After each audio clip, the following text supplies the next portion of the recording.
Hola, ¿qué tal? Me da mucho gusto estar con ustedes y saludarles. De antemano, expresar inicialmente mi agradecimiento a Dios y seguidamente a usted por su tiempo e interés en nuestro programa. Muy bien, en esta oportunidad nuestro objetivo viene enmarcado con dar a conocer el tema que lleva por título Los jesuitas en acción. Muy bien, hagamos una pequeña introducción para comenzar con el tema. Bueno, antes de comenzar quisiera hacer una aclaratoria. Y pues es que quiero dejar bien claro que mi motivación por grabar este mensaje solo viene enfocado a mostrar el poder que ejerce el Vaticano y su orden jesuita, siendo estos los actores principales que han ocasionado buena parte del caos y la crisis existencial en el mundo, el cual obedecen a un plan que viene orquestándose desde la Edad Media, cuando surgió la Reforma Protestante, y que se irá desarrollando hasta el desenlace final, y para ello lo harán apoyándose en la superpotencia más grande del planeta, para lograr sus fines, aunque con ello se tenga que derribar las bases constitucionales que formaron a esta potencia mundial. Y esa potencia son los Estados Unidos. Lastimosamente, pues aún este país o los Estados Unidos no han podido comprender que tienen un enemigo de cuidado que se ha infiltrado con sus tentáculos en las entrañas y los tuétanos de esta nación para minarla y destruir sus principios democráticos y protestantes. De hecho, ya hoy, producto de la influencia de este enemigo silente, ya no se puede decir que los Estados Unidos son un país protestante, porque de hecho no lo son. En los actuales momentos, usted puede comprobar que su demografía religiosa se inclina más hacia la tendencia católica que protestante, y esto es increíble. De paso, esta organización siniestra, los jesuitas, ha logrado penetrar en los círculos de la política, la educación, los poderes tanto legislativo como judicial, en fin, en toda la sociedad norteamericana. También aprovecho la oportunidad para aclarar que no pretendo con este tema desvirtuar ni volverme antagónico con el noble pueblo norteamericano, y tampoco con la feligresía católica donde quiera que haga vida. No, ese no es el objetivo de este tema. De paso, tampoco me inclino a posiciones políticas de derecha, republicana, demócrata y mucho menos de izquierda, porque no comulgo con ninguna de ellas. Sencillamente soy una persona independiente, más bien un investigador y apologista de interés bíblico histórico, que con ello pues me permite ser más objetivo y equilibrado con los comentarios que desarrollo de los temas que abordo.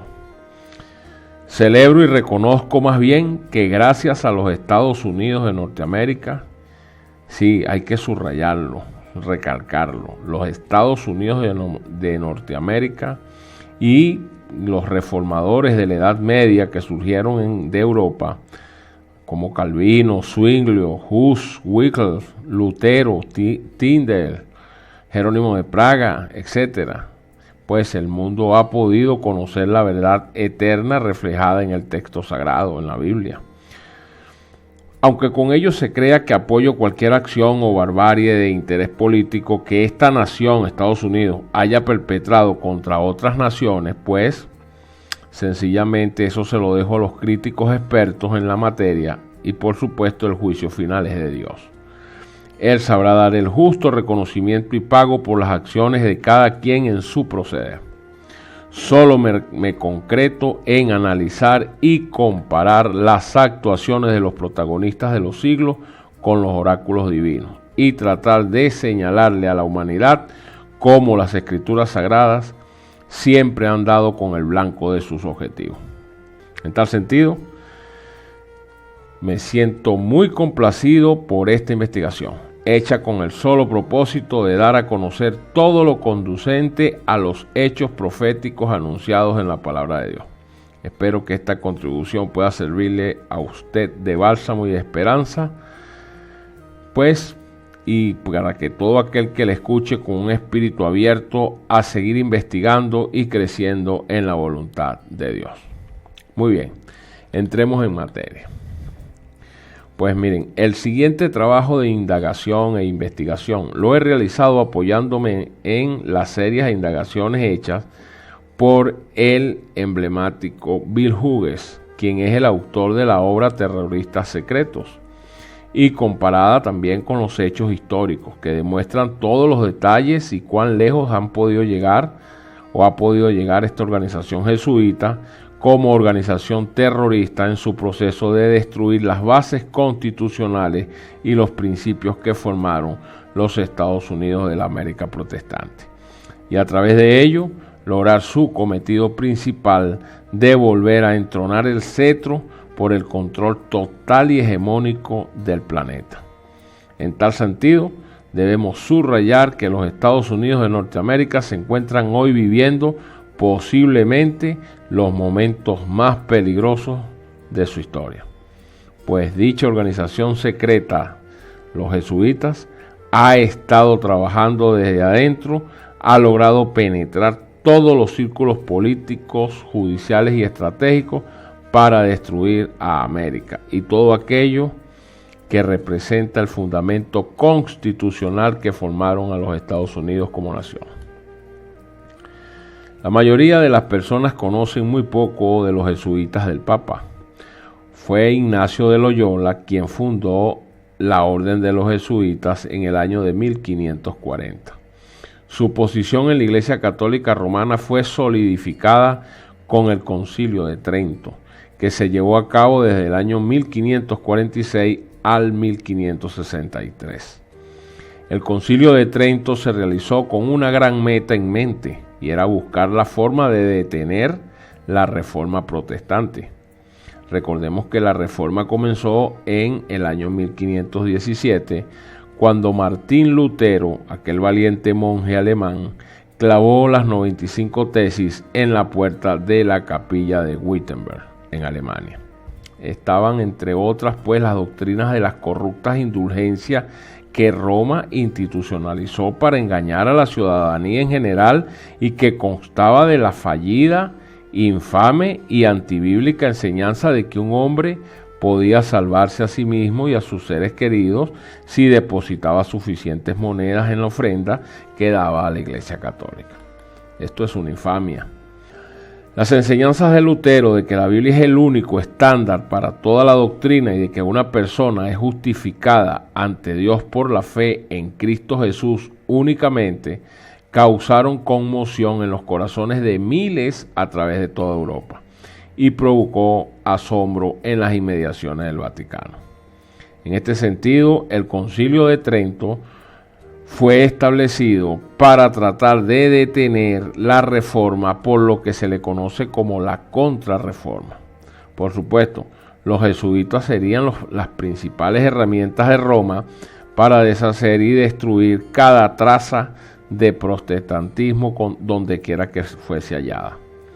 Y uno de los principales blancos de esta infernal orden siempre fue la Declaración de Independencia y la Constitución de los Estados Unidos, que están llenos de declaraciones protestantes que resultan ser absolutamente intolerables para los jesuitas de Roma.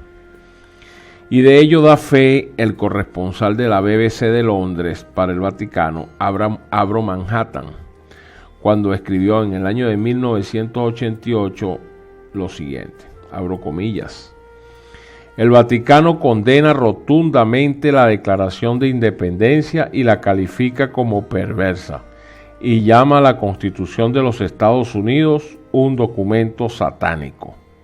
Cierro comillas. Ahora mismo, pues, quisiera relatarles el contenido y en qué consiste el polémico juramento de los jesuitas, pero por razones de tiempo y por ser una declaración sumamente ruin, retorcida y perversa, no se las voy a leer.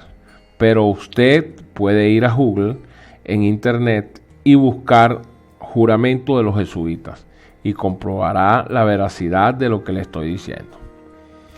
Apreciada y distinguida audiencia, el solo pensar que alguien pueda estar de acuerdo con un juramento de esta naturaleza reta la razón. Sí, sinceramente reta toda razón. Le confieso que nunca me imaginé que existiese un juramento tan abominable como ese juramento de los jesuitas. Oigan lo que John Adams le escribió al presidente Thomas Jefferson acerca de los jesuitas. Abro comillas. Tendremos nosotros una cantidad increíble de ellos aquí alrededor de nosotros, con tantos disfraces que únicamente el rey de los gitanos puede ponerse. Se visten de pintores, de publicadores, de escritores y hasta de maestros. Si ha habido alguna vez un grupo de hombres que merezca la condenación eterna, tanto en la tierra como en el cielo, esa es la sociedad de Loyola, los jesuitas. Cierro comillas. Eso está recogido en la obra escrita Los Nuevos Jesuitas, año 1971, página 14, por George Reimer. Cuando el mismo Napoleón Bonaparte también dejó su impresión de esta orden maléfica. Voy a abrir comillas. Los jesuitas son una organización militar, no una orden religiosa. Su jefe es un general del ejército y no un simple sacerdote o un abad de un monasterio. La meta de esta organización es el poder en su forma más déspota, poder absoluto, poder universal, poder para controlar el mundo por la voluntad de un solo hombre. Donde quiera que se admite a los jesuitas, los mismos se convierten en amos y soberanos sobre cualquier soberano. Esta sociedad es dictatorial por naturaleza, por lo que es un enemigo irreconciliable de cualquier autoridad constituida. Cada acción, cada crimen, sin importar cuán atroz sea, es un trabajo al que se le considera meritorio siempre y cuando se haga para cumplir con los intereses de la sociedad de los jesuitas o para cumplir una orden del general. Cierro comillas.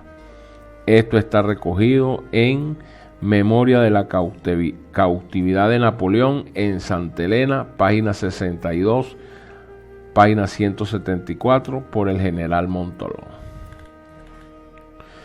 Es por todo ello que hemos considerado en nuestra introducción el peligro que sin lugar a dudas representa esta orden perversa para los Estados Unidos, pues esta nación tendrá que afrontar muy pronto la destrucción de su estamento constitucional a través del enemigo más mortal que jamás hayan enfrentado. La orden jesuita posee la organización y la capacidad de llevar a cabo operaciones de espionajes masivos y clandestinos tanto dentro como fuera de los Estados Unidos, siendo que esta orden ha sido la organización que ha logrado envolver al mundo en su maraña como lo hizo en la Edad Media. No ha habido un solo caso en este mundo de caos, de guerra, de terrorismo y de infamia donde no tenga la mano metida esta orden infernal. Utiliza una fachada que es virtualmente perfecta para esconder sus operaciones. Este enemigo tiene presencia e influencia en los niveles y en los departamentos más altos del gobierno de los Estados Unidos y representa un peligro extremo para América y por ende para el mundo entero. Hagamos un poco de memoria para comprender un poco mejor cuáles son los movimientos que a través de toda su historia ha venido ejerciendo esta orden para lograr su objetivo. Después de un largo tiempo, luego que Europa pasara en tiempos pasados por tantas guerras napoleónicas, por fin vino algo de paz. Después de la guerra, los soberanos europeos se reunieron en un concilio general en Viena. El congreso se llevó a cabo durante un año, culminando el mismo en el año de 1815. Esto era solo un manto debajo del cual se escondieron para engañar a la gente. El Congreso de Verona tuvo como propósito principal la ratificación del artículo 6 del Congreso de Viena, que en resumen era una promesa para prevenir o destruir a los gobiernos populares donde quiera que se encontraran y restablecer la monarquía en aquellos lugares donde la misma se hubiese rechazado. El Congreso de Viena estuvo lo suficientemente claro en cuanto a los objetivos de los monarcas europeos y de la orden jesuita. Y esos congresos fueron dos. El primero de ellos se llevó a cabo en Verona en 1822. Durante ese congreso se decidió que América sería el blanco de los emisarios jesuitas y que América sería destruida a cualquier precio. Todos los principios de la Constitución serían disueltos y se reemplazarían con principios jesuitas, de modo que se exaltara el papado y él mismo ejerciera dominio sobre América. La otra reunión se llevó a cabo en Chieri, en Italia, en el año de 1825. Unos 11 años después del avivamiento de la orden jesuita, se celebró una reunión con los líderes jesuitas. En ese encuentro se discutieron planes para el avance del poder papal en todo el mundo, la desestabilización de gobiernos que representaran obstáculos y la destrucción de cualquier esquema que se interpusiera en su camino y sus ambiciones. Evidentemente, pues, como hemos visto, la meta de Chieri en Italia, pues, en ese congreso fue clara: destruir el protestantismo a cualquier precio y restaurar el poder temporal del Papa en el mundo entero. Fue debido a esta conspiración en contra de la República Americana cuando Thomas Jefferson, que aún vivía cuando esto sucedió, tomó parte activa para que se llevara a cabo la declaración del presidente Monroe. La doctrina Monroe fue la respuesta de América al Congreso de Viena y de Verona. América consideraba un acto de guerra si cualquier nación europea buscaba expansión territorial en el hemisferio occidental. Los jesuitas han sido capaces de infiltrarse y atacar secretamente a América para tratar de lograr precisamente lo que la doctrina Monroe trataba de evitar. Sorprendentemente, subrayo lo siguiente: han podido lograrlo porque lo han hecho secretamente y bajo la fachada de ser una iglesia.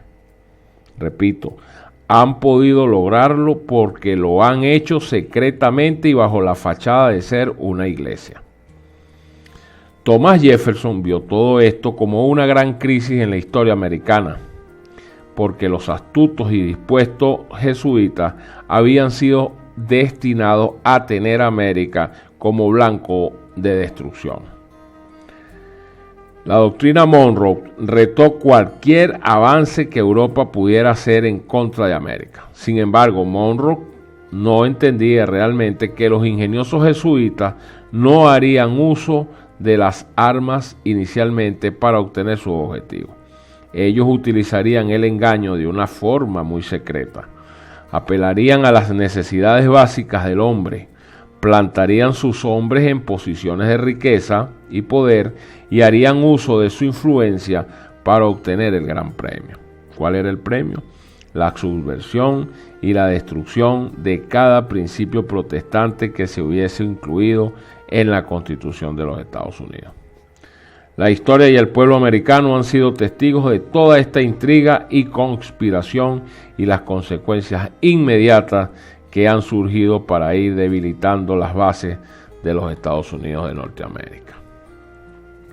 Esto es increíble, como esta orden maléfica ha dejado huellas lamentables y perversas en esta nación y en el mundo entero, pero en esta nación es su objetivo principal. Por ejemplo, vamos a dilucidar un poco el caso del asesinato de Abraham Lincoln. El mismo Abraham Lincoln reconoció que era blanco de los jesuitas. Voy a abrir comillas. Se han fraguado tantos planes para atentar contra mi vida que es un verdadero milagro que hayan fallado, especialmente si consideramos que la mayor parte de los planes han estado en manos de los diestros asesinos católicos romanos quienes han sido adiestrados por los jesuitas. Cierro comillas. Sin embargo, Abraham Lincoln entendió que el tiempo de su asesinato se aproximaba, y ese tiempo finalmente llegó sin más demora. En medio de un éxito sin precedentes, mientras todas las campanas de la nación repicaban de alegría, cayó una calamidad sobre la nación que provocó consternación y sorpresa. Y eso fue en la tarde del viernes 14 de abril. El presidente Lincoln fue asesinado en el Teatro Ford en Washington. Pero ¿quién fue ese asesino? Pues un hombre llamado Booth, quien fuera nada más y nada menos que una herramienta de los jesuitas. Los detalles están recogidos en la obra Terroristas Secretos de Bill Hughes en sus páginas 307 y 308. En el libro de los testimonios dados en la persecución y el asesinato de Lincoln, publicado por Ben Pickman en el año de 1867, y en los 2 volúmenes del juicio de John Surratt, se recoge que existen pruebas legales irrefutables de que el plan del asesinato de Lincoln fue un maduro golpe cuidadosamente planificado que comenzó en la casa de Mary Surratt, 561 de la calle H en Washington, D.C. Y los testimonios bajo juramento de los involucrados muestran que esta casa era el punto de encuentro de los sacerdotes en Washington. Ningún hombre que posea sentido común y que sepa algo de los sacerdotes de Roma pondría en duda el hecho de que ellos eran los consejeros, los planificadores de este plan infernal. Abraham Lincoln le había dicho al sacerdote Charles Chiniquy: yo estaré eternamente agradecido por las palabras de advertencia que me has dado en cuanto a los peligros de parte de Roma que me acechan y ponen mi vida en peligro. Yo sé que no son peligros imaginarios. El Papa y los jesuitas, con su Inquisición infernal, son el único poder organizado en el mundo que ha recurrido a las armas asesinas para matar a aquellos a quienes no pueden convencer con sus argumentos o conquistar con su espada. Desgraciadamente, siento más y más cada día que la lucha que estoy librando es más que nada en contra del Papa de Roma, sus perversos jesuitas y sus esclavos ciegos y sedientos de sangre. Es bien cierto, sin embargo, que si la gente americana supiera del odio feroz que le tienen los sacerdotes romanos a nuestras instituciones, nuestras escuelas, nuestros más sagrados derechos y nuestras atesoradas libertades, nos las quitarían mañana mismo o nos matarían por traidores. Pero tú eres al único a quien revelo estos tristes secretos, porque sé que lo sabías antes que yo. La historia de estos últimos 1000 años nos dice que en aquellos lugares en los que la Iglesia Católica no es un arma de destrucción para destruir el corazón de las naciones libres, la misma se convierte en una piedra en su cuello para paralizarla y prevenir sus adelantos en el camino a la civilización, la ciencia, la inteligencia, la felicidad y la libertad. Cierro comillas. Esto está recogido en el mencionado libro, Terroristas Secretos, página 294 a la 295. De igual manera, el expresidente Lincoln dejó su impresión en relación a la guerra civil que se libraba en ese momento. Voy a abrir comillas. Esta guerra no hubiese sido una realidad sin la intervención siniestra de los jesuitas. Le debemos al papado que ahora veamos nuestra tierra roja manchada de la sangre de sus hijos más nobles.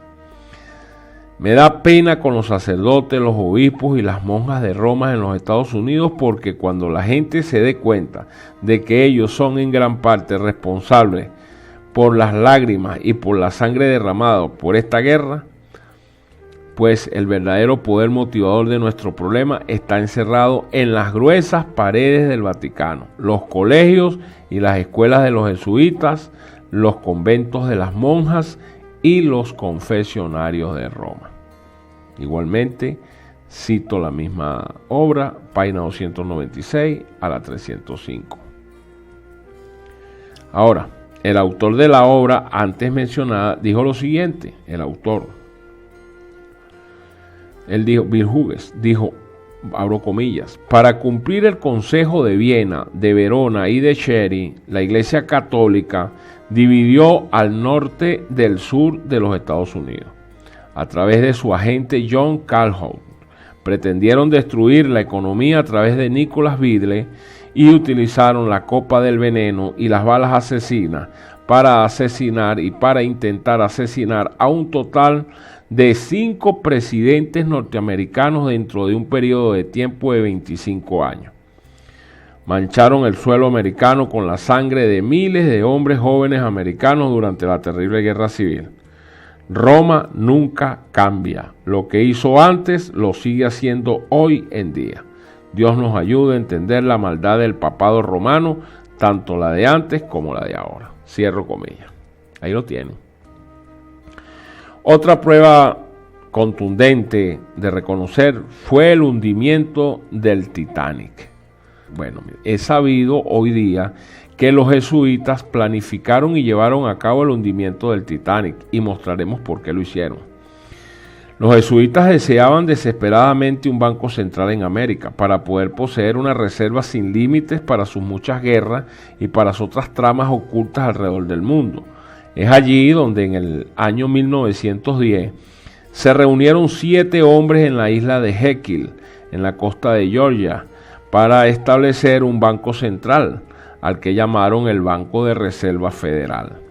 Estos hombres eran Nelson Aldrich, Frank Vanderlip, ambos representando al imperio de los Rockefeller, Henry Davidson, Charles Norton y Benjamin Strawn, representando a J.P. Morgan, y a Paul Walworth, representando a la dinastía banquera europea de los Rothschild.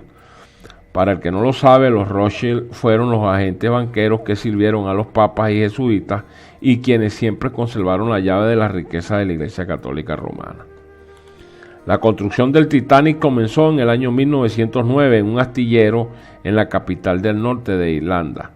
Los jesuitas le ordenaron a J.P. Morgan, el millonario que acabamos de nombrar, construir el Titanic.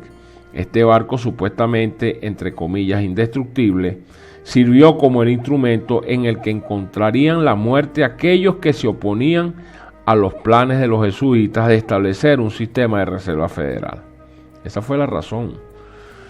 Todos los hombres ricos y poderosos de los que los jesuitas querían deshacerse fueron invitados a bordo de este barco. 3 de los más ricos de todos ellos y poderosos fueron Benjamin Guggenheim, Isadore Strauss, que era el propietario de las tiendas por departamento Macy's, y John Jacob Astor, estimado como uno de los hombres más ricos del mundo. En total de sus riquezas en aquella época ascendía en valor del dólar del momento a unos 500 millones de dólares. Hoy día esa cantidad de dinero tendría un valor de 11 billones de dólares. Pues estos 3 hombres, junto con otros más, fueron motivados a abordar el palacio flotante. De hecho, lo hicieron. Tenían que ser destruidos, pues, porque los jesuitas sabían que ellos utilizarían sus riquezas y sus influencias para oponerse al Banco de Reserva Federal y también se opondrían a las varias guerras que se estaban planificando. Edward Smith era el capitán del Titanic. Él había navegado las aguas del Atlántico Norte por 26 años y era considerado el más famoso maestro de las rutas del Atlántico Norte. Él había trabajado con el jesuita J.P. Morgan por muchos años. Cuando el Titanic partió de la parte sur de Inglaterra el 10 de abril de 1912, Francis Browne, el maestro jesuita de Edward Smith, el capitán del barco, abordó el Titanic. Este hombre era el jesuita más poderoso en toda la Irlanda y respondía directamente al general de la orden jesuitas en Roma. O sea que la orden vino directa, se le ordenó a Edward Smith hundir el Titanic y él lo hizo tal y como le fue ordenado hacer. Recordemos que el barco se había construido para los enemigos de los jesuitas. Ese era el fin previsto de ese barco. Luego de 3 días en el mar, Edward Smith aceleró el Titanic a su máxima velocidad, a 22 nudos de velocidad, en una noche oscura en un océano completamente lleno de hielo, cerca de un área de 80 millas cuadradas. Edward Smith hizo todo esto a pesar de que había recibido por lo menos 8 telegramas advirtiéndole que navegara más despacio, ya que estaba navegando demasiado rápido. Ahora, ¿necesitaría Edward Smith siquiera un aviso? Por supuesto que no. Él había navegado esas aguas por 26 años. Él sabía que había iceberg en esa área, pero ni siquiera 8 avisos detuvieron a ese hombre que estaba sometido bajo juramento de los jesuitas y bajo órdenes específicas de destruir el Titanic. Una vez que choca el Titanic y comienza a hundirse, la esposa de John Jacob Astor se subió a un bote salvavidas y sobrevivió mientras su esposo murió en las aguas del Atlántico Norte. No habían suficientes botes salvavidas y muchos de ellos estaban solo llenos a la mitad de su capacidad, con solo niños y mujeres en ellos. Pero para prevenir, pues, que algunos barcos que pudiesen estar cerca respondieran prestando ayuda, las balas que se dispararon para pedir dicha ayuda fueron blancas cuando debieron haber sido rojas. Todo estaba orquestado. Por ello, se puede afirmar que una de las más grandes tragedias del siglo XX, sin duda alguna, fue el hundimiento del Titanic, que se encuentra ligado directamente con la orden de los jesuitas.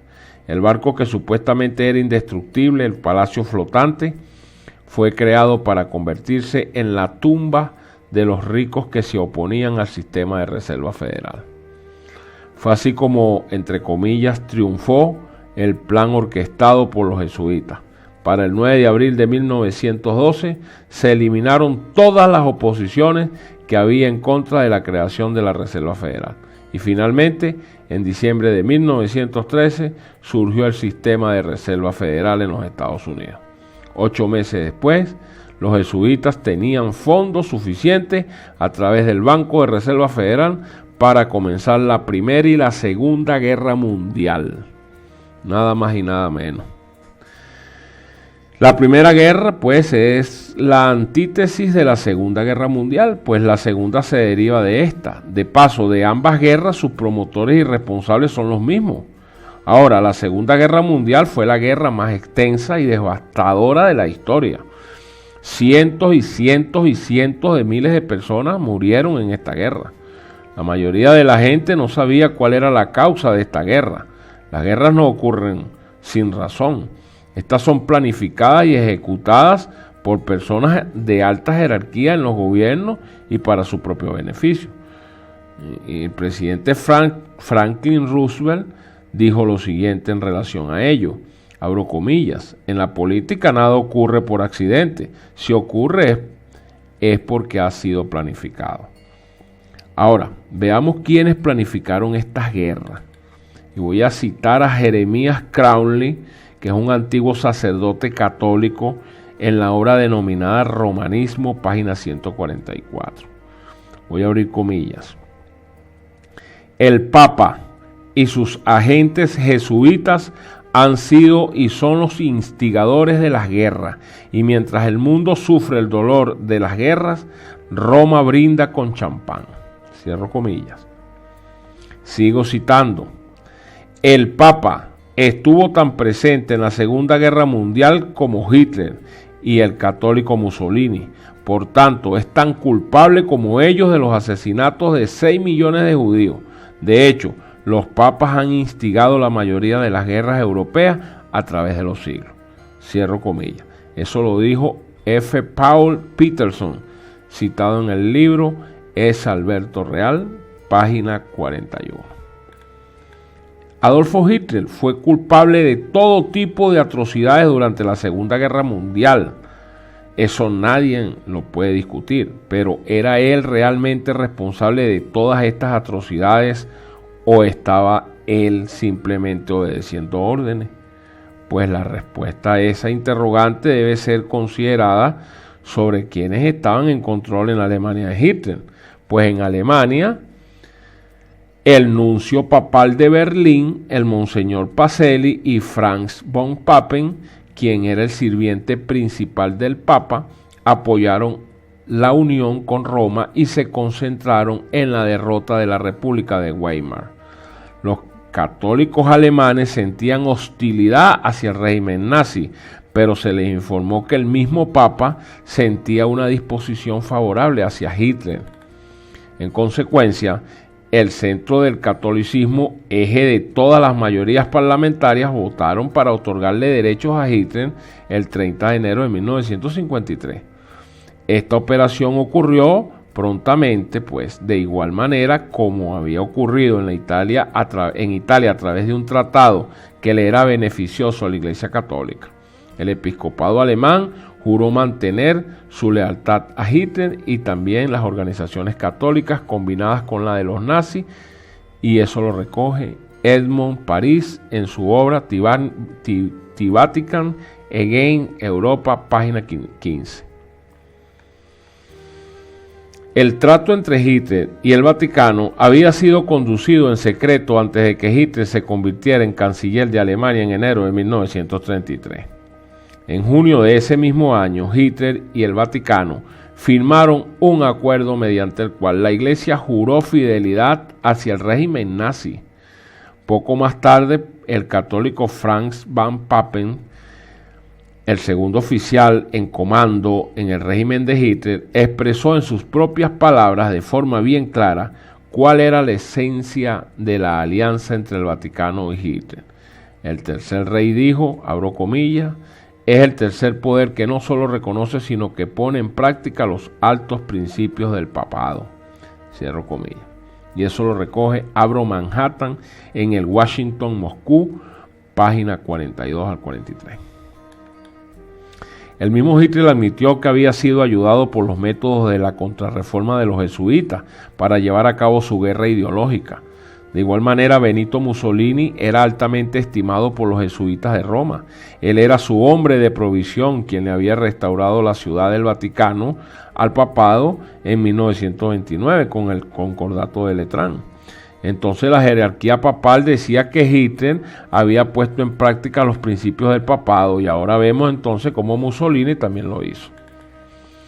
Apreciada audiencia, creo que todos estos eventos que han quedado registrados en los anales de la historia nos dejan una clara evidencia de lo que representa esta siniestra orden jesuita al mando del obispo de Roma. Por ello, no nos cansamos de decir que los americanos han sido entrampados en las redes de esta organización criminal para destruir y ceder sus libertades y sus derechos constitucionales. Razón tenía el sacerdote Charles Chiniquy cuando dijo lo siguiente, abro comillas, mucho antes de que yo fuese ordenado sacerdote, yo sabía que mi iglesia era el enemigo más implacable de esta república.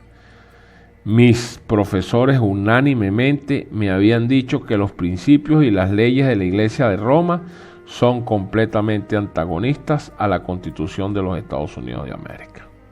Cierro comillas. Charles Chiniquy en 50 años en la Iglesia de Roma, página 283.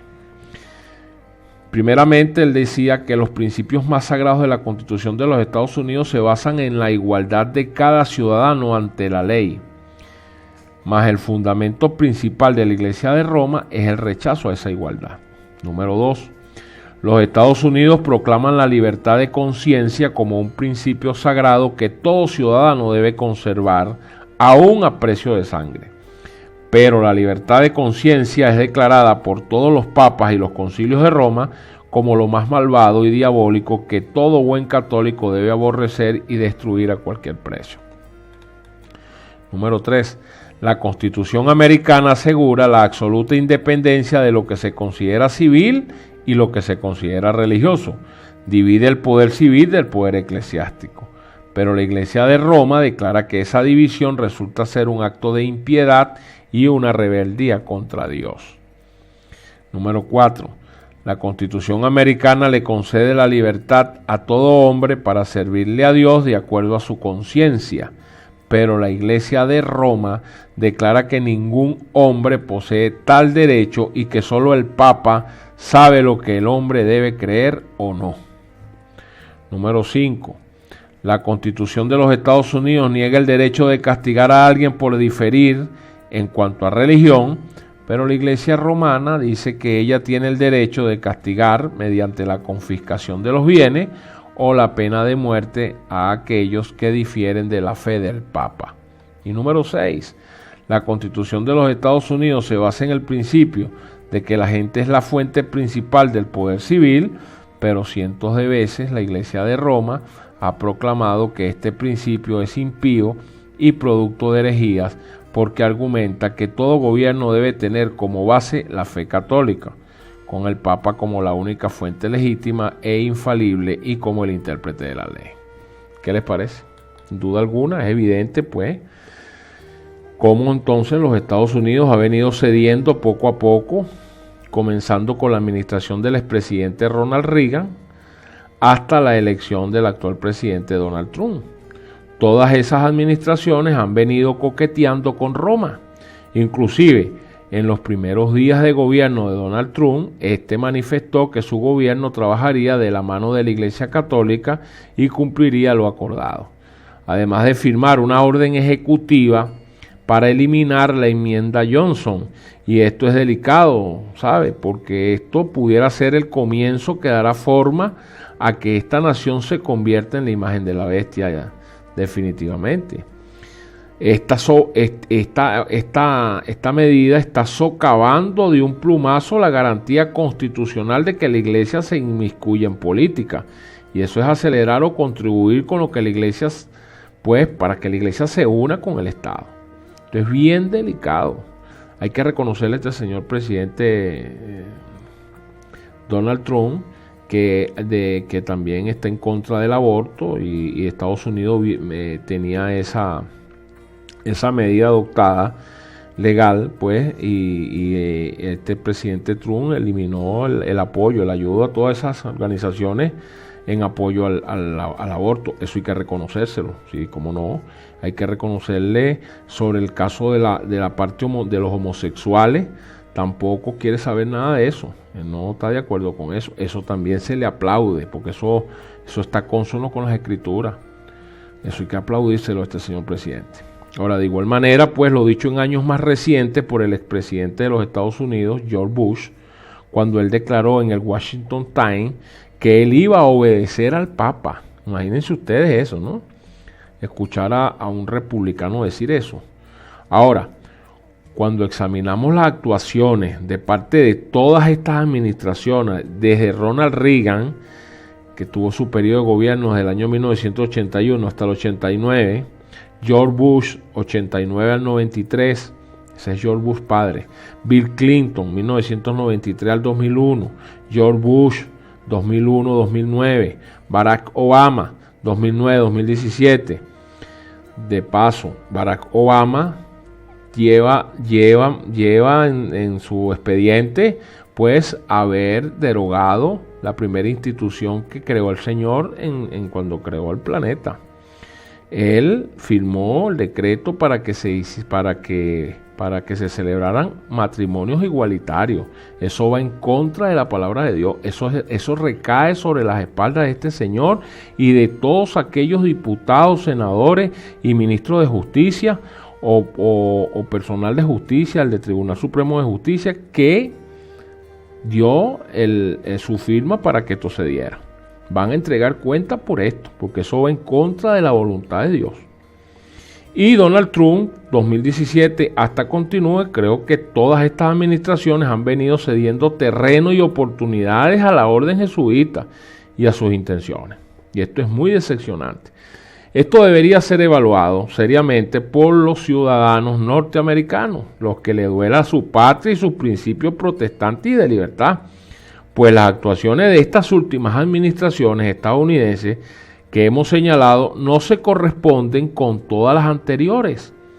Y para ello solo les daré un ejemplo, y dicho ejemplo tiene que ver con el expresidente Harry Truman en su periodo de gobierno del año 45 al año 53, en una carta firmada por él y dirigida al Papa Pío XII, cuando todavía existía moral y principios completamente apegados a la constitución fundacional de este país, de los Estados Unidos. pues este expresidente sabía perfectamente por qué y de dónde venían los fundadores y peregrinos de esta nación y las razones que tuvieron estos hombres para formar lo que hoy se conoce como los Estados Unidos de Norteamérica. Y además de ello, conocía perfectamente cuál era la identidad real del Estado Vaticano y sus autoridades, el obispo de Roma y su curia romana. Y para ello, pues les voy a leer una carta fechada para la época en Washington, D.C. Él dijo lo siguiente, cito textualmente: estimado señor Pacelli, como bautista y como jefe ejecutivo de la más grande y poderosa nación del mundo, en la cual todos me llaman simplemente señor Truman, no puedo dirigirme a usted como su santidad, título que solo pertenece a Dios. Nosotros en los Estados Unidos de América consideramos a todos los hombres iguales delante de Dios y nos dirigimos a ellos por sus verdaderos nombres. Por eso mismo es que me dirijo a usted simplemente como señor Pacelli. El pueblo que me eligió su jefe ejecutivo es una nación democrática, amiga de la paz. Por lo tanto, mi deber es conseguir la cooperación de aquellos que realmente hayan dado prueba de desear la paz y de trabajar para conseguirla. No de los que gritan paz y fomentan la guerra. No creo que usted ni su iglesia estén entre los que verdaderamente deseen la paz y trabajan por ella. Ese fue uno de los primeros strikes que dio el presidente aquí a este señor Pacelli. En primer lugar, nuestros antepasados fundadores de esta gran nación, conocedores por la historia de la naturaleza de vuestra iglesia, amante de la política y de la guerra, sentaron como principio de nuestro gobierno no permitir vuestra intromisión en nuestros asuntos de gobierno.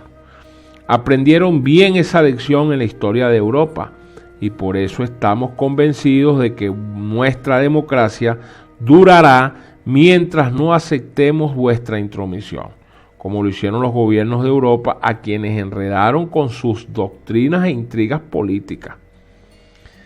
Thomas Jefferson, uno de los más sabios de nuestro país, dijo esto mismo cuando lo declaró. Abro comillas, la historia no nos muestra ningún ejemplo de pueblo alguno manejado por el clero que haya tenido un gobierno civil y libre. Cierro comillas. Por eso es usted la última persona en el mundo que pueda enseñarme la forma de dirigirme a mi pueblo por el camino de la paz. Para refrescarle la memoria, le recordaré algunos hechos de su predecesor en el Vaticano, el Papa Pío XI, el iniciador de toda agresión fascista en los tratados de Letrán, celebrados con Mussolini en el año 1929. Este fue el principio de la traición a la civilización cristiana. Fue este el comienzo de los horrores que sufrieron Europa y el mundo, cuyas consecuencias estamos sufriendo todavía. Un notable escritor e historiador de mi país, Lewis Mumford, que no es comunista ni odia a los católicos, escribió lo siguiente en su libro, En Faith for Living, que publicó en el año de 1940. Abro comillas. La traición al mundo cristiano se efectuó claramente en 1929 con el concordato celebrado con Mussolini y el Papa. Sigue diciendo, desafortunadamente los propósitos del fascismo están en gran conflicto con los de una república libre, como es la de los Estados Unidos de América. En este tratado la Iglesia Católica fue su aliada, una potente aliada de la fuerza de la destrucción. Cierro comillas. En esa época, muy pocos de los que vivimos en los Estados Unidos conocíamos la verdadera naturaleza del fascismo como usted y el Papa Pío XI lo conocían. Pues fueron los que fomentaron la guerra y aliaron su iglesia al fascismo. Usted mismo fue especialmente preparado como joven sacerdote y como diplomático de la iglesia para el propósito específico de ayudar a Alemania a prepararse para la guerra mundial. Usted y el Kaiser trataron en Suiza las intrigas contra los aliados durante la Primera Guerra Mundial. Usted estuvo 12 años en Alemania, en donde tomó parte de la ascensión de Hitler al poder, habiendo celebrado acuerdos con él y con el execrado von Papen, un segundo papa que ayudó a Hitler a tomar el poder y puso su firma con la del cardenal Eugenio Pacelli y la de Hitler en el concordato con el Vaticano, firmado en 1933. Nadie creerá jamás que usted ignorase el complot de Hitler y sus nazis que estaban preparando contra nosotros. El propio biógrafo católico dice que usted, durante esos años, era el hombre informado del Reich. Después de la firma del concordato por usted y por von Papen y de hacer aspersiones con agua bendita a Hitler, dándole la impresión de que resucitaba, von Papen, que logró escapar de Nuremberg, se jactaba de la siguiente forma, abro comillas: el Tercer Reich es el primer poder que no solamente reconoce, sino que pone en práctica los altos principios del papado. Cierro comillas. Vuestros cardenales y obispos bendijeron en Roma las armas de guerra de los soldados enviados contra indefensos etíopes. Vuestro cardenal Schuster de Milán proclamó el robo de Etiopía como una cruzada santa, abro comillas, para llevar el triunfo a Etiopía a la cruz de Cristo, cierro comillas. Mientras tanto sigue usted llamando a su iglesia la iglesia de Dios y pretende que yo, como jefe de un estado civil, le admita a usted como superior a mí y al pueblo de los Estados Unidos de América. Usted habla con palabras melosas sobre justicia y al mismo tiempo hace sonar los tambores para otra guerra, tal vez más terrible que las dos últimas, contra Rusia, que nos ayudó a derrotar a Hitler y a Mussolini. Usted está incitando a los Estados Unidos para que cuando antes declare la guerra a Rusia, usando los mismos métodos empleados por Hitler para lograr la solidez de sus detestables y diabólicos regímenes. Usted quiere que desperdiciemos nuestro dinero y que enviemos a nuestros jóvenes a una muerte horrible, que sobre los cadáveres de Hitler y de Mussolini terminemos la lucha que ellos empezaron con ayuda suya y a quienes nosotros derrotamos. Si Estados Unidos de América desean la paz, pues de todas las naciones solamente nosotros quedamos con alguna prosperidad y decencia. Somos el baluarte de las libertades democráticas protestantes. Si nosotros o la Inglaterra protestante nos llegamos a debilitar, la cultura católica que usted representa tendría una oportunidad para gobernar otra vez el mundo, haciéndolo retroceder a la Edad Media. Si llegamos a perder o nos debilitamos con la guerra que usted está provocando contra Rusia, fácilmente procuraría el Vaticano una alianza con ella.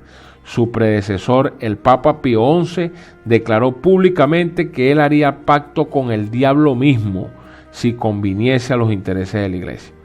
Por lo tanto, señor Pacelli, es mi deber como jefe de este país predominantemente protestante rechazar sus propuestas a guisa de alianza, de pacto de paz. Abro comillas. Los que comen en el plato en que el diablo está comiendo deben usar una cuchara muy larga. Cierro comillas. Continuaré mi labor para lograr y mantener la paz como buen bautista, conservando los honrados principios protestantes que hicieron poderosa nuestra nación y trabajando por ello. Sinceramente suyo, Harry Truman, presidente de los Estados Unidos de América. Caramba, esto es lo que se llama una carta, bueno, por toda la goma. ¿Se fijan? Dos visiones de país y de patriotismo totalmente antagónicas. La de este presidente Truman y las acciones y declaraciones de las administraciones desde Ronald Reagan hasta Donald Trump. Dos visiones completamente, antagónicas. ¿Qué lectura nos deja todo esto? ¿Hacia dónde se dirige la agenda de los jesuitas y el mundo? Por más de 200 años, la meta de la jerarquía papal y de los jesuitas ha sido la destrucción total de la Constitución de los Estados Unidos, con el solo objetivo de utilizar y manipular esta nación para lograr el dominio global. Esto viene enmarcado con el ignorar y aniquilar las preciadas garantías de libertad que están incluidas en esa Constitución y en esas garantías. ¿Cuáles son esas garantías? Pues el derecho a la libre expresión, la libertad de prensa, la libertad religiosa y el derecho de adorar a Dios de acuerdo a lo que dicte la conciencia de cada quien, al derecho de ser juzgado de forma justa y el derecho a la privacidad propia, pues todo eso sería eliminado. Y para muestra un botón, en el área religiosa la meta de los jesuitas ha sido el eliminar cualquier rastro de protestantismo y de otras religiones y restaurar la dominación del Papa en el mundo entero. La única fuente confiable a la que podemos retornar es a la profecía de Dios. La Biblia ha predicho un suceso detrás del otro a través de la historia y cada uno ha ocurrido tal y como la Biblia lo ha anunciado. Con la misma certeza la Biblia predice los sucesos futuros y muestra los resultados de lo que ocurrirá como resultado de la conspiración que tienen los jesuitas para gobernar el mundo. El capítulo de la Biblia que revela los resultados o esos dichos resultados de la trama de los jesuitas es Apocalipsis 13. La meta y objetivo principal que busca el papado y su séquito al coronarse como la cabeza del mundo es que la humanidad entera reciba la marca de su autoridad, que es el domingo, como día de culto y adoración a Dios. Es una tradición que no aparece en ningún lugar de las Sagradas Escrituras. Se originó en Roma y cuando honramos a la tradición del domingo, honramos al Papa y a su séquito. El guardar el domingo va completamente en contra de las sencillas enseñanzas de Dios a través de los 10 mandamientos que declararon allá en el cuarto mandamiento, capítulo 20, versículo del 8 al 11, dice: acuérdate del sábado, del Shabbat, para consagrarlo al Señor, porque en el séptimo día el Señor descansó, lo bendijo y lo santificó. Es decir, lo declaró sagrado. Ahora, el papado nos dice exactamente cuál es su marca. C.F. Thomas, canciller del cardenal Gibbons, dijo lo siguiente, abro comillas: desde luego la Iglesia Católica clama que el cambio del día de sábado a domingo fue creación suya y el cambio es la marca de su poder eclesiástico y de su autoridad en asuntos religiosos. Cierro comillas. Y el récord católico, 1 de septiembre de 1923, dijo lo siguiente, abro comillas: el domingo es nuestra marca de autoridad. La Iglesia está por encima de la Biblia y el haber cambiado el guardar el día santo de sábado a domingo es prueba de ello. Cierro comillas. ¿Se fijan? Por sus propias palabras nos dicen que el guardar el domingo es la marca de la bestia. Recordemos que Satanás, el diablo, le dio su poder, su trono y gran autoridad al papado. Y esto está claramente reseñado en Apocalipsis 13:2. Vaya allá y léalo. Esto claramente explica y aclara cómo el papado y su curia romana a través de su orden infernal jesuita han llegado tan lejos en su desempeño por más de un milenio para lograr su cometido, que es la catolización mundial. Por ello, harán todo el esfuerzo que tengan que hacer para romper con el mandamiento de Dios en cuanto a guardar ese Shabbat, ese sábado, como día legítimo de reposo. Y eso lo van a hacer cambiándolo por el domingo como día de reposo espurio y de adoración al Papa. Ya ellos lo hicieron, ellos tienen más de un milenio en eso. Únicamente que ahora lo van a hacer por vía legislativa, por vía judicial, para que sea entonces guardado por autoridad y el que no lo haga sea perseguido. Ya sabemos, gracias a Apocalipsis 13:2, quién es el que está realmente detrás de este asunto. Ahora, de igual manera, Apocalipsis 13 y la historia actual nos dice que en algún momento los jesuitas fomentarán otro ataque terrorista o crearán alguna nueva crisis y como consecuencia del mismo podrán instituir su más anhelado deseo, que es una nueva ley nacional para guardar el domingo. Han utilizado todo su ingenio, su intriga e influencias, causando desastre en todo el planeta y apuntando a su blanco principal, los Estados Unidos, para eliminar algunas de las más preciadas libertades de América. Sus actuaciones han sido bien planificadas para condicionar a los americanos a ceder los derechos que se han comprado a precios de sangre. Esta es una tendencia que no cesará hasta que los Estados Unidos terminen de arrastrarse y ceder para que se implante la ley dominical en esta nación y luego a nivel global a través del nuevo orden mundial. Estas leyes representarán una persecución sangrienta como en los días del oscurantismo, Pues la Biblia dice y alerta, abro comillas, si alguno adora a la bestia y a su imagen y se deja poner su marca, acuérdense de la marca del papado el domingo, en la frente o en la mano, tendrán que beber el vino de la ira de Dios, que será preparado puro en la copa de su enojo y será atormentado con fuego y azufre delante de los santos ángeles y el Cordero. Cierro comillas. Apocalipsis capítulo 14, versículo del 9 al 10. Ahí está clarito. Ahora, esta es la advertencia más severa de parte de Dios en toda la Biblia. De nada sirve que se pretenda creer que se rinde culto a Dios si dicho culto y enseñanzas están basados bajo los mandatos de hombre alguno. La Biblia dice en Marcos capítulo 7, del 7 al 9, porque ustedes dejan el mandato de Dios para seguir las tradiciones de los hombres. ¿Se fijan? En un día que está muy cercano, habrá solo dos grupos en el mundo entero. De un lado estará una parte de la humanidad que se alineará con los jesuitas del Vaticano en rebelión directa contra Dios, contra el Dios del universo. Y el otro grupo, que será mucho menor, que es un remanente, pues estará constituido por aquellos que aman a Dios y guardan sus mandamientos. La gran línea divisoria serían los 10 mandamientos, específicamente el guardar el sábado como día sagrado. Ahora la pregunta sería, ¿de qué lado estaría usted? ¿Abrazará usted la meta final del papado, que representa la observancia del domingo como su día sagrado, o abrazará usted la gran señal del poder de Dios, que está representado por el séptimo día o sábado?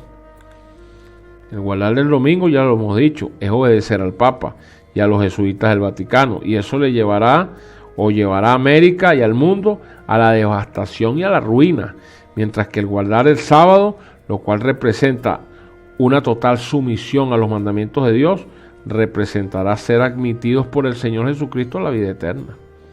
Ahora mismo, fíjense ustedes, ahora mismo el mundo está librando una ruda y mortífera batalla con esa influencia o virus que han llamado coronavirus, COVID-19, como quiera llamarlo.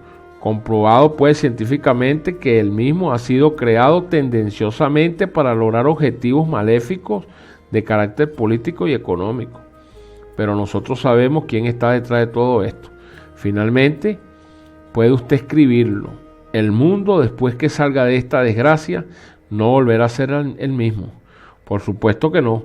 El obispo de Roma puede escribirlo, como le dije. Finalmente logrará imponer el día de descanso dominical como excusa de que la humanidad necesita un reposo que ellos han determinado ser el primer día de la semana, pero ese reposo va en contra del día de reposo legítimo de Dios, ya establecido, que es el día sábado. Ya lo hemos dicho. Y con ello utilizarán todo su poder e influencia para hacer que el mundo reciba por vía judicial el domingo como su marca de autoridad. Lamentablemente, la Santa Escritura nos señala que para lograr ese fin, la bestia de Apocalipsis 13, es decir, el que está identificada plenamente por el papado y su séquito, tendrá que valerse de la ayuda de los Estados Unidos de Norteamérica, de igual manera representado como la imagen de la bestia en este mismo capítulo 13 de Apocalipsis, quien finalmente logrará, a través del poder que ejercen sobre este mundo, hacer que la humanidad entera se arrodille a las pretensiones del obispo de Roma. Claro, hay un remanente, como les he dicho, los que están escritos en el libro de la vida, que no cederá a esa pretensión, así le cueste la vida. Pero desafortunadamente la gran mayoría de la humanidad terminará cediendo a ellos, ¿sabes? Y es aquí donde vemos cómo la guerra que inició el Vaticano a través de su infernal orden jesuita, en toda su historia de caos sobre este planeta, finalmente logrará minar las bases y los principios que fueron consagrados en la Constitución de los Estados Unidos de Norteamérica, convirtiéndole en el brazo derecho del papado para lograr sus ruines pretensiones. Qué tristeza eso. Después de tanto sacrificio y esfuerzo de sus fundadores para formar esta nación, después de ser una nación que predicó el evangelio al planeta entero, después de haber sido una nación que albergó en su seno, en su territorio a tanta gente de tantas latitudes para que sirvieran a Dios de acuerdo a los dictados de su propia conciencia. Y es ver ahora cómo el papado, a través de su ejército jesuita, logra subyugar y destruir los pilares de su constitución, su moral y principios protestantes. Solo los que logren sacudirse de este terrible engaño serán los que podrán heredar finalmente la recompensa que trae nuestro Señor Jesucristo cuando haga su aparición en los próximos días por venir. Así que, distinguida audiencia, hasta aquí nuestro mensaje. Será hasta la próxima, Dios mediante. Esperamos pues con este mensaje que usted tome las cartas sobre el asunto y usted pueda verificar todo lo que le he dicho y trate, si su barco va en sentido opuesto a lo que Dios ha establecido, pues tiene tiempo todavía aún.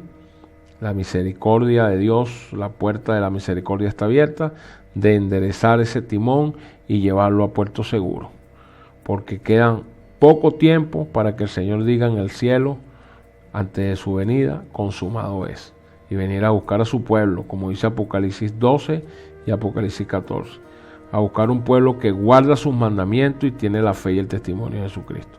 Esas horas están contadas y queda poco tiempo. Entonces todo este trabajo lo hemos puesto al servicio de usted para que usted lo verifique, vea quiénes son realmente esta gente, mire todo lo que han hecho durante tantos años para lograr el cometido de finalmente derribar los principios de la Constitución norteamericana.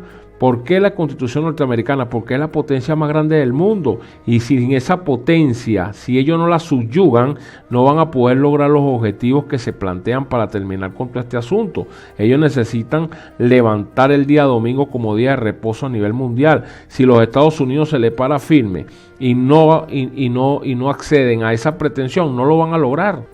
Entonces usted tiene tiempo ahorita de tomar la decisión verdaderamente, de verificar todo lo que le estoy expresando, buscar las Sagradas Escrituras, ver lo que manda el Señor y bueno, y hacer la corrección para que usted y su familia puedan entonces, cuando venga Jesucristo nuestro Señor, no pasar desapercibido. Entonces, hasta aquí este mensaje. Hasta aquí, pues, estamos con ustedes. Será hasta la próxima. Queda de ustedes atentamente a los 26 días del mes de junio del año 2020, José Barito, su servidor. Es nuestra oración que el Señor lo guíe a su verdad y bendiga su vida en gran manera. Dios le bendiga.